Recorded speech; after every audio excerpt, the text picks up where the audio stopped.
In today's cinema landscape, every single franchise seems to go on forever. Except when they don't. A little bit ago, I talked about High School Musical, and how it started as a Grease sequel before Troy and the gang took over. But not every cancelled movie gets saved by the East High Wildcats. So today, I want to take a look at some sequels that were cancelled, that I find interesting. And maybe you will too. 1988's Who Framed Roger Rabbit follows Private Eye Eddie Valiant on his quest to find evidence that Jessica Rabbit, wife of Major Maroon cartoon star Roger Rabbit, is cheating on him. When the prime suspect of the cheating is found dead, and Roger is accused of the murder, Eddie and Roger have to work together to find out who did kill him and save the day. The film made over $300 million and won 3 Academy Awards, being praised for its clever mix of live-action footage and cartoons. So it really isn't a surprise that executives immediately wanted a sequel. The plan was to call it Toon Platoon, but they would eventually rename it Who Discovered Roger Rabbit. Set years before the original, we'd see Roger Rabbit, a cartoon rabbit, living with a family of real humans, something he doesn't seem to notice until his parents explicitly tell him that he's adopted. This leads Roger to venture out on a journey to find his birth mother. Along the way, he meets aspiring actor Richie Davenport and radio performers Wendy and Jessica. Yes, that Jessica. But Roger can't find his mom, and Richie can't get any work. Eventually, Richie does book a movie, but Roger stumbles onto set and accidentally gets a big break. This upsets Richie, but they don't have time to fight because this is the moment when they discover that Pearl Harbor has been bombed, plunging the country into World War II. Much later, the government decides to send cartoons into battle since they can't die, forcing Roger onto the front lines. Shockingly, executive producer Steven Spielberg, who had just made the deeply moving film Schindler's List about the Holocaust, didn't love the idea of a wacky, silly cartoon about World War II. While it's true that the first movie implied that Roger made war propaganda cartoons, that's different than using the war as a plot point in your comedy. So he walked. Disney still wanted to make a sequel though, so they hired Sherry Stoner and Deanna Oliver, writers from the hit show Animaniacs, to start from scratch with a new script. Apparently, Disney was such a fan of this draft that they hired Alan Menken to write some songs for it, one of which was actually recorded by future Beetlejuice the musical star Carrie Butler. This only happens in the movies.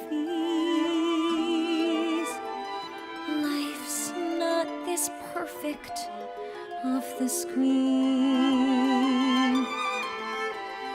Unfortunately, or fortunately, depending on how you look at it, progress eventually stalled on the script.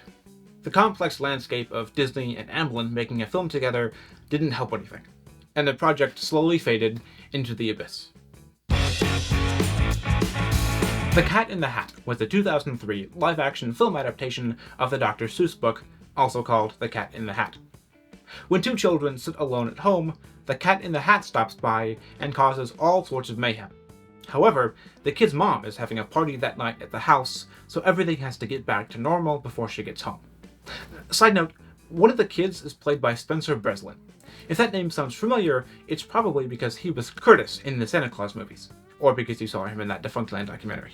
I think the worst one has to be Spencer Breslin, who even in the edited version is still noticeably off. But to be fair, he probably had other things on his mind. If you had heard me last year, that's all I would have been talking about. Either way, it's weird to see him this young.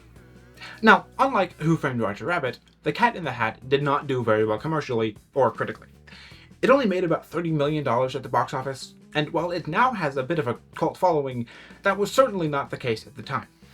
Despite this, there were plans of a sequel, this time adapting The Cat in the Hat Comes Back. Alas, it wasn't meant to be. Partially because of how poorly the first movie did, partially because apparently none of the actors wanted anywhere near this material again, but also, Dr. Seuss's widow saw the first film before it came out, and hated it so much that she decided she wouldn't let anyone make any of Dr. Seuss's stories into live-action movies ever again. Yikes. Since 2003, there have been plenty of animated Cat in the Hat installments. I know I was quite fond of the PBS Kids show The Cat in the Hat knows a lot about that, but also, I was a child, so I have no idea if it was actually good or not. Our final story today is so much weirder than the last two, and I am dying to tell you about it. So I will. 1982's E.T. the Extra Terrestrial follows a young boy named Elliot, who, while exploring the woods near his house, discovers a lovable alien named E.T. Elliot and his siblings learn more about him, and discover that he's stranded on Earth and wants to phone home so he can return to his home planet. After rescuing E.T. from some government officers that want to run tests on him, Elliot and his siblings watch as E.T.'s people come to Earth and bring him home. E.T., the movie, not the alien, quickly became the highest-grossing film ever at the time, with viewers praising the heart within it that Spielberg would become known for. This is why, when Spielberg put out The Treatment, a short document outlining the plot of a movie, for E.T.'s sequel called Nocturnal Fears, everyone was a little confused. Far from the heartwarming progression of understanding that Elliot and his siblings have with E.T., the sequel would focus on the kids getting captured by evil aliens that E.T. has to save them from. Part of The Treatment reads, "It is now time for Elliot to be questioned. The aliens show no mercy when he replies with the truth. The questioning process intensifies when they learn from his memory that he has dealt directly with Zrek. The pain is tremendous for Elliot, and he breaks down and begins screaming for E.T.'s help. Elliot blacks out, but the echoes of his last cry can be heard from a distance. At this point we follow, upward, the echoing cry for E.T. into the cosmos, where the painful cry seems to die." What was that? Needless to say, that movie never got made. Not exactly the return to form that people were expecting. But when asked about it, Spielberg said, "Sequels can be very dangerous. People only remember the latest episode." This has led a lot of people to wonder if he was under contract with Universal to plot out a potential sequel, which he didn't really want to do.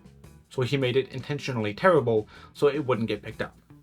Considering that this is the same guy who turned a 3-day Universal Studios, the studio, not the theme park, guest pass into months of work, that theory sounds pretty plausible. It's been really weird reading about all of these. I don't like when any movie gets cancelled. I like seeing what artists want to create. If it's bad, we'll tell them when we see it.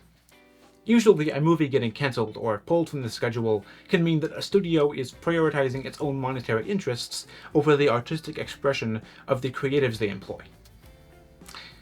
Sometimes, though, they're right on the money.